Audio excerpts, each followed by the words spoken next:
Hello বন্ধুরা, কেমন আছেন সবাই? নিশ্চয়ই ভালো আছেন। আমি চলে আসলাম আমার চ্যানেল দীপাস কুকিংয়ের একটা নতুন ভিডিও নিয়ে। আপনারা যারা চ্যানেল থেকে রান্নাটা দেখবেন তাদের কাছে অনুরোধ থাকবে চ্যানেলটা সাবস্ক্রাইব করে দেবার।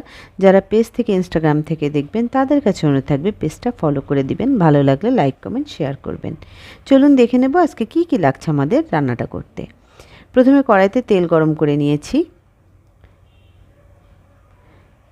গলদা চিংড়ি ধুয়ে বেছে একদম পরিষ্কার করে লবণ হলুদ মেখে এক সাইডে রেখে দিচ্ছি।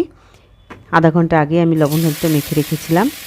আগের দিন মশলাটা করে রেখেছিলাম, এজন্য ডিপ ফ্রিজে থেকে হাফ কাপ পরিমাণ পেঁয়াজ বাটা দিয়ে দিলাম 2 চামচ জিরা বাটা, 1 চামচ আদা বাটা এবং 1 চামচ রসুন বাটা, আর দিয়ে দেবো 1.5 চামচ পরিমাণ শুকনো লঙ্কার গুঁড়া।